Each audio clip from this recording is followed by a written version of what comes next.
What the fuck happened to Cyberpunk 2077? Find out in today's games recap. Hello, I am Brandon Pham, and you can catch your game news every Monday, Wednesday, and Thursday. All right, let's get to it. CD Projekt Red has come off of a hot streak with the Witcher series, and for 8 years, gamers worldwide were looking forward to the release of Cyberpunk 2077, an original title that promises to usher in the new generation of consoles by revolutionizing everything. Cyberpunk 2077 is set to continue RPG elements that the developer is known for in an expansive world, but it will be in a dystopian sci-fi infused future.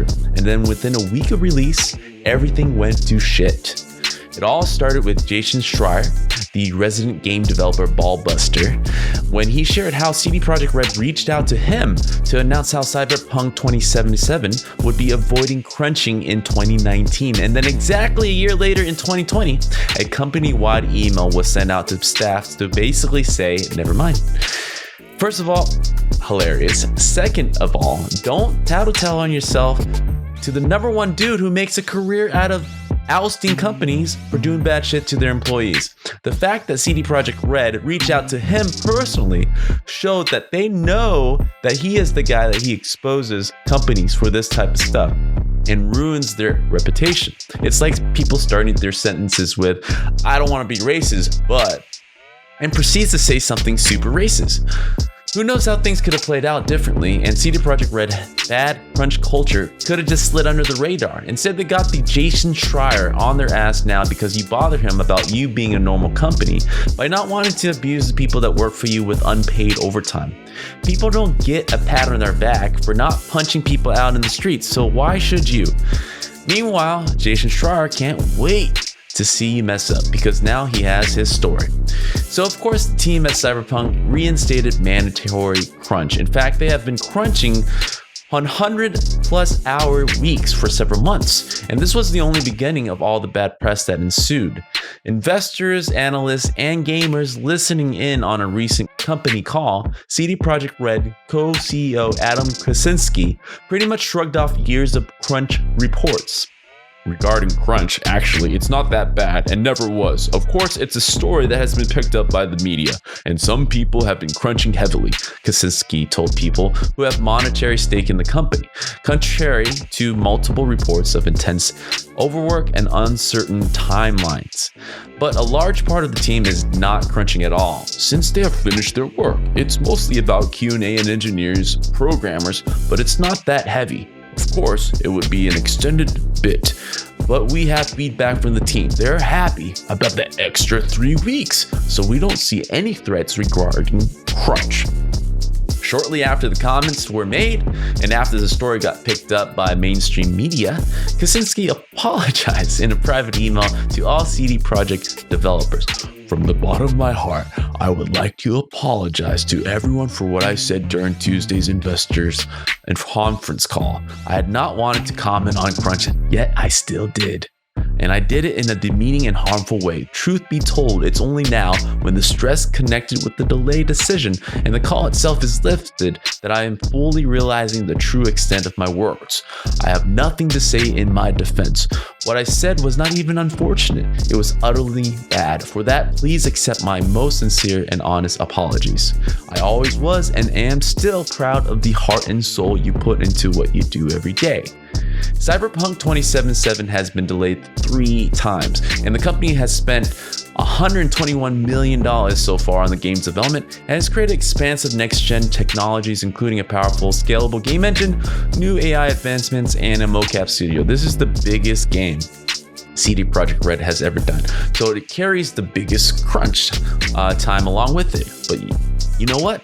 After all that drama, Cyberpunk 2077 finally releases. Early reviews were in, and for a moment, everybody seemed to agree the wait and suffering was really living up to its hype. Across all marks, this heightened the excitement even further, and the gamers worldwide couldn't wait to get their hands on this game.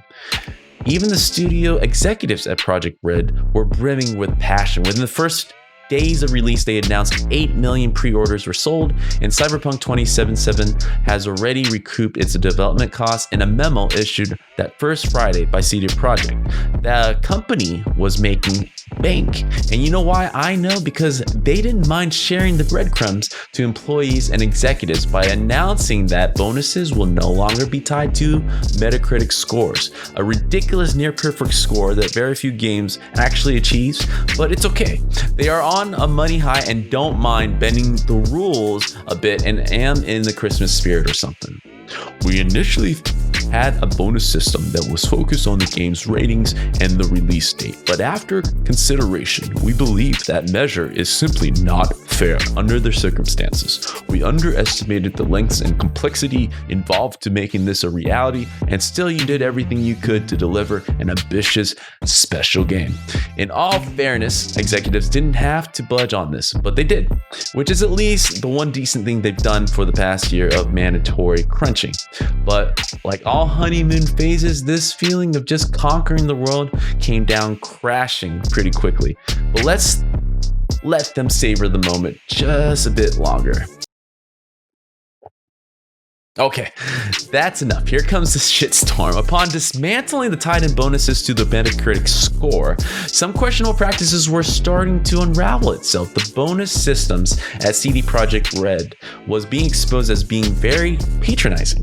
Team leaders would hand out red bird tokens to employees who felt they were deserving of praise and honors. These tokens would be redeemable in a form of actual pay bonuses if the game met the previous set Metacritic score goal. These performance bonuses are set to occur on top of the existing contractual profit-sharing payouts. Even with the benefit of a doubt that this was meant to be fair and logical, practices like these only promote competition with people on the same team, and what's worse is the reward wasn't even guaranteed. It was based on a variable outside of an employee's control, so the whole system was rigged from the start. Aside from that, gamers were starting to find bugs, like lots and lots of bugs. Got you, assholes! Speed! Aim for the driver! Now, AAA game nowadays are used to day one bugs and patches. However, these bugs were so bad that it was deemed unplayable. Actually, it was so bad that PlayStation didn't even want the game on their store anymore, and consoles were giving back refunds for digital copies. The community was getting pissed and felt like they were lied to because they were. On an investor call, CDPR co-founder Marcin Owinski says, "We've actually shown console footage, but never on the last gen consoles. The reason is that we were updating the game on last generation consoles until the very last minute, and we thought we'd make it in time." So instead of working from the bottom up, CDPR worked on the newest console versions as top priorities. As we all know in game development, that is ass backwards, and it's harder to down-res a game than to build responsibly on a low-spec machine first. It's always a little questionable as a business tactic, since the PlayStation 4 and Xbox One have the hugest installed fan base. Usually AAA games that are made in transitional console generation years avoid this mess by simply going for the big pie first on last-gen consoles, and then throwing a bone for the niche market next-gen consoles. Instead, CDPR did the exact opposite. This is a huge neglect that CDPR is quickly answering for in the worst way possible. As all this horribleness is unfolding, the game still manages to cross another impressive milestone and hit 13 million units sold across all platforms. But even with that celebration, it was cut short as CD Projekt Red stocks took a 30% nosedive with the mounting news of bad press. Not only that, internal meetings were happening, and according to Jason Schreier at Bloomberg, one staff member asked management why it said that Cyberpunk 2077 was complete in January when, according to that employee, it wasn't.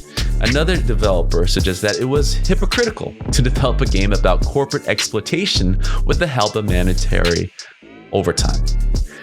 Damn, I really miss these awkward team meetings when shit hits the fan. Furthermore, when asked about crunch, the studio director said they had plans to improve production practices in the future, but didn't elaborate, writes Schreier. So it's clear that everyone is a little mad. But executives are made to spin this type of thing all the time, but the only ones that can really make them pay attention are the ones that pays them, the investors. And a simple Zoom meeting wouldn't really settle this. Nope, this can only be settled in court, and it sure looks like it's heading that way. A class action suit has been filed, and investors are banding together to sue CD Projekt Red over bungled Cyberpunk 2077 launch. The plaintiffs call for the court to adjudicate whether the actions undertaken by the company and members of its management board in connection with the release of Cyberpunk 2077 constitute a violation of federal laws, i.e., by misleading investors and consequently causing them to incur losses. CDPR said in a filing late on Friday, vowing to defend itself vigorously against any such claims. So what does this all mean? The community is pissed, the internal team that isn't management is pissed, and the people who are funding the studio is pissed. At this point, if I were them, I would consult with the ghost of No Man's Sky to give some friendly advice on how to turn this ship around. Because if there is ever a better story than a fall of a champion, it's the redemption kind.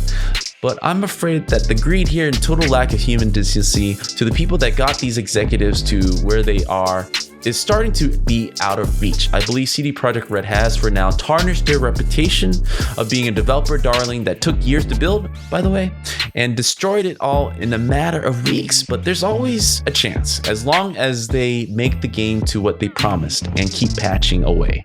As always, I wish for the best to all the hardworking developers. As you can imagine, nothing hurts more than seeing something you poured your sweat and soul in for almost a decade, then see it rip apart within days, especially when developers' new deadlines were unrealistic in the first place, but these concerns were largely ignored. Maybe games before could get away with this and get lucky, but one thing is clear. This generation of games are getting bigger, more expensive, which also means stakes are higher, and mistakes like this may not necessarily sink a studio, but the company will have to work 10 times harder to earn the consumer trust back after violating it. And that concludes today's Games Recap. As always, if you like this channel, make sure to subscribe and be sure to come back every Monday, Wednesday, and Thursday for your game news.